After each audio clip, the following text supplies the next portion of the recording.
And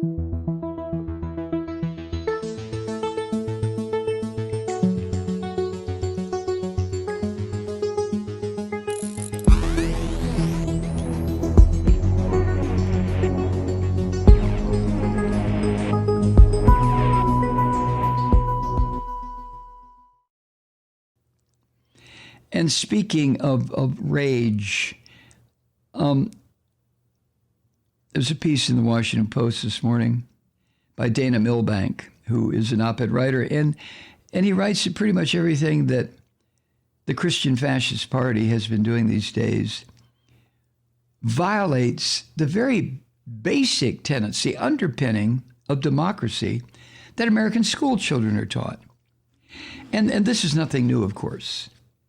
This is not because of Kevin McCarthy or Josh Hawley or these insurrectionist piglets or Donald Trump. This goes back and back and back, maybe 30, 40 years. But since Trump, when Trump got the presidency, even though he didn't get the popular vote, when he assumed office in 2017, and my daughter Molly was just entering middle school, I think, maybe she was in 8th grade, 7th or 8th grade. And I remember sitting down having a talk with her because she would come home with her homework, and especially her civics class, and wanted to talk to me about the way the government worked. That was difficult for me to do. I said, and I remember saying to her, this is the way it's supposed to work, but this is the way it really works. And it's not working for people like you, Molly, or for people like me, or for 90% of the people in this country. The system is so violently corrupted. All right, this bipartisan bill in Congress, sponsored by the filthy John Cornyn, Republican senator from Texas, and the equally disgusting Republican Representative Tom Cole of Oklahoma, would authorize $1 billion a year in grants to pay for more civics and history programs that teach children, quote, to understand American government and engage in American democratic practices as citizens and residents of the United States, end quote. Right? That sounds as American as apple pie. But, as the Washington Post reported over this past weekend, quote, conservative media, you know who those bums are, and Christian fascist activists are going after the Republicans who supported the bill and telling them to abandon it. These activists, these Christian fascists, called the grant program, quote, a Trojan horse that would allow the Biden administration to push a liberal agenda, end quote. God damn. This conservative scum, Stanley Kurtz, took his ass on Breitbart News the other day and said that the bill would promote, quote, a woke education and a Marxist-based philosophy, in which teachers are forced to indoctrinate students with ideas like systemic racism or white privilege or gender fluidity. Oh my God. And this scum-sucking Kurtz also wrote in National Review that this bill, this program, would promote a curriculum, quote, built around radical critical race theory. Critical race theory? Jesus Christ, what is that? Now, the truth is, of course, a million miles from what this scum-sucking Kurtz wants his brain-dead readers and listeners to believe, but the bill does no such thing. It's called the Civics Secures Democracy Act, and it specifically states that it does not authorize the Secretary of Education to prescribe a civics or history curriculum.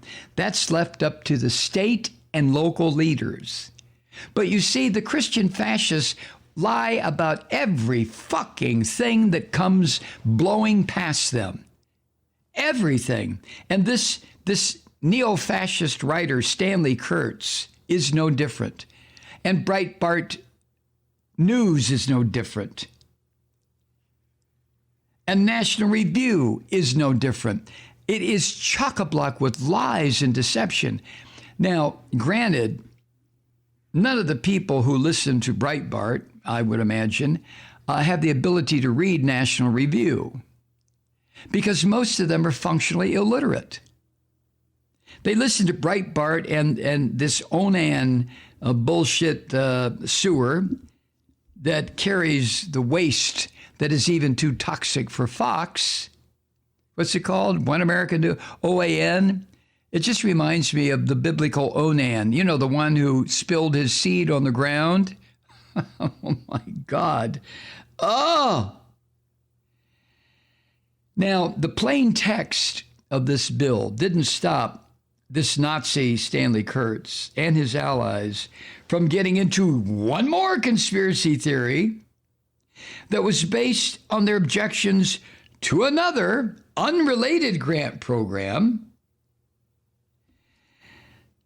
That was the 1619 Project, which was about teaching about the consequences of slavery and what happened in this country. But to these white racist piglets like Stanley Kurtz, no.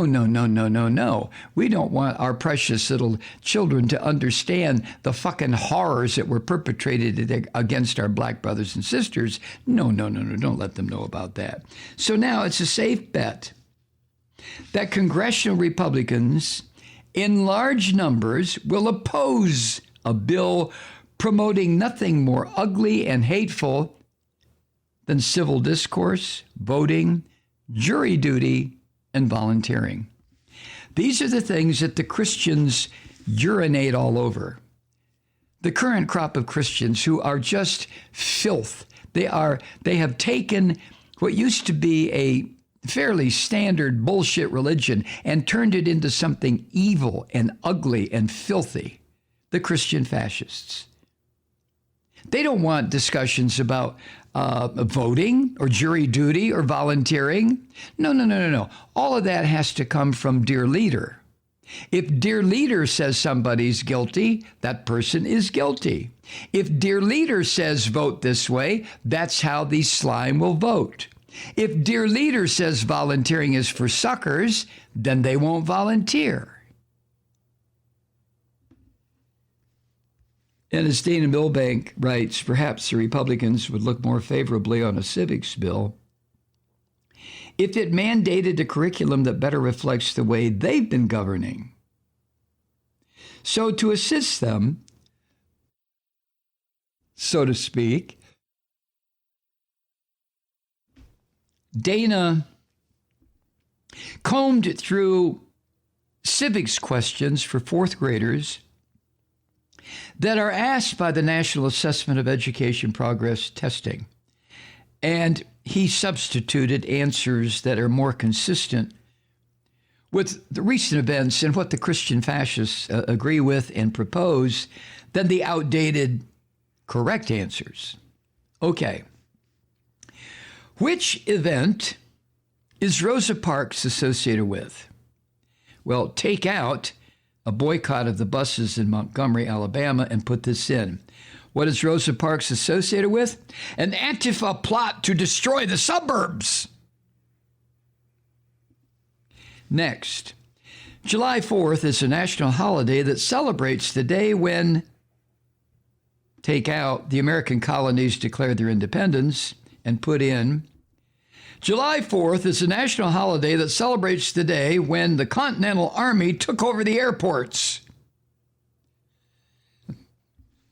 Next, the purpose of the United Nations is to take out, promote international peace and security, and put this in.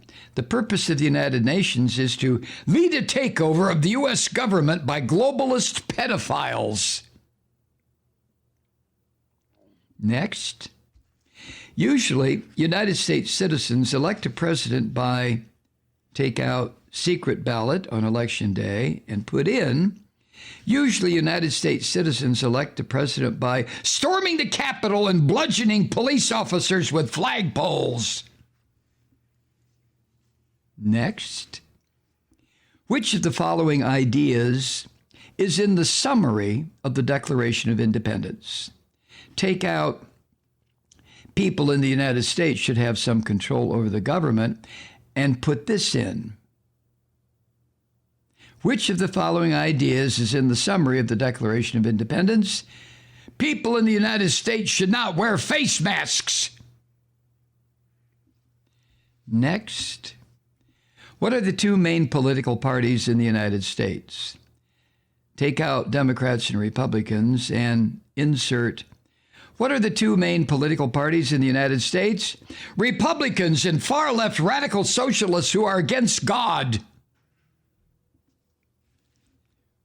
Next, who decides whether a law follows the Constitution or not? Take out the Supreme Court and put in, who decides whether law follows the Constitution or not? Rudy Giuliani. Next, who is currently the President of the United States? Take out Joe Biden and insert the orange shitbag who squats on a mountain of cheeseburgers in Mar-a-Lago. Well, that's not what Dana Milbank wrote. He put in Donald Trump, but you know what I'm saying. Now, if you remember, that's the end of the quiz. If you remember 2 decades ago, the war criminal George Bush spoke these immortal words, quote, "Rarely is the question asked, is our children learning?" Remember that?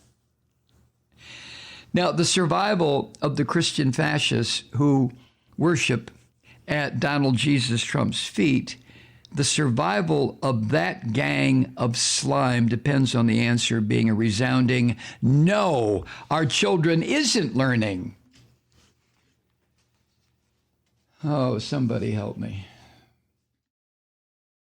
Hi, Truth Seekers. Mike Malloy here. As you know, we've switched formats and are now broadcast exclusively on the Progressive Voices Network. So that means you get fewer program interruptions, no corporate commercials, and lots of profanity. But our format change also means some of our radio listeners no longer hear the program. It's been a while since I mentioned our podcasts, so you may have forgotten that there is a way to listen to this program anytime you need a good dose of screaming. Visit MikeMalloy.com and subscribe to our podcast.